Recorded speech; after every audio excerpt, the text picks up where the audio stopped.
This is part of my mandate and the good offices entrusted to me by the Secretary General to bring the UN family together, ensuring that we have a joint analysis, the same understanding of the challenges and the threats that countries, the region face. My work is really to ensure that both internally, I can bring together the UN family and leverage the significant presence of the UN in the Horn of Africa, but to put it at the disposal of member states and the region in order to help advance both peace and stability, sustainable development, engaging across the peace building, the humanitarian, the human rights, but also addressing issues relating to women, peace and security, youth.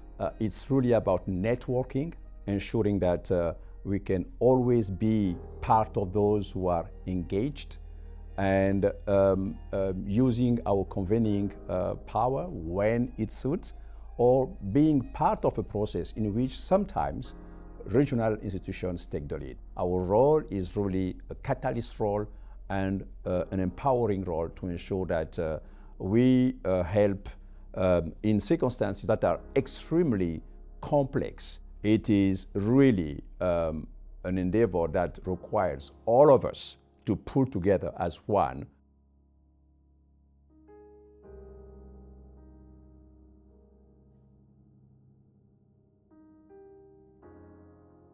Situations are absolutely different from one country to the other, even though there can be underlying factors that indicate that most countries are today grappling with the challenge of living in peace and stability in very diverse societies. But polarization in politics and identity politics is not only the fact of countries of the Horn of Africa. I mean, we see it also elsewhere.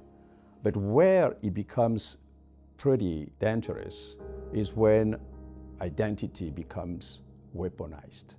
The second aspect of the core, what could be seen as root causes in the Horn, is also the constant tension between the center and the peripheries.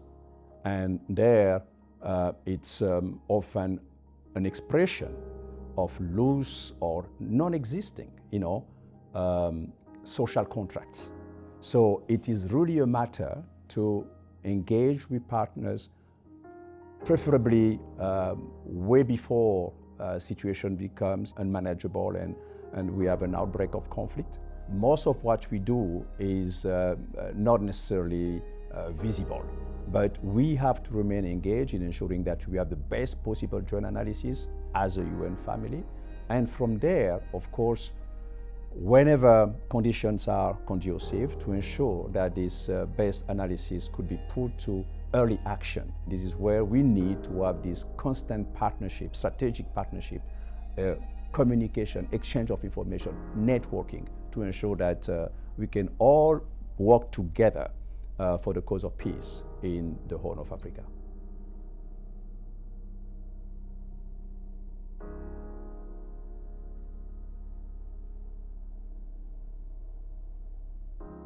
For any envoy, the best help we can get for the Council is a united Council. But I do acknowledge that we are going through pretty difficult times where very few issues actually can be addressed without major disagreements. So what is really important today is to ensure that we continue to engage with Council members, that we have access to Council members. The Council alone will not be effective if the very member states who are concerned with this, the issues that are before the Council don't do their homework. Just asking the question, how do we live together in this new context? How do we promote dialogue between us? How do we revisit what could be seen as a national compact, as a social contract, as something that brings us together as a diverse people in one nation? So these are the issues that, of course, addresses concerns over governance, concerns over human rights, concerns over voice and participation. And this is where we can see prevention becoming more effective, and hence the need to ensure that resources are pulled together into making sure that both the UN and other institutions, including regional institutions, have the means to engage ahead of the issues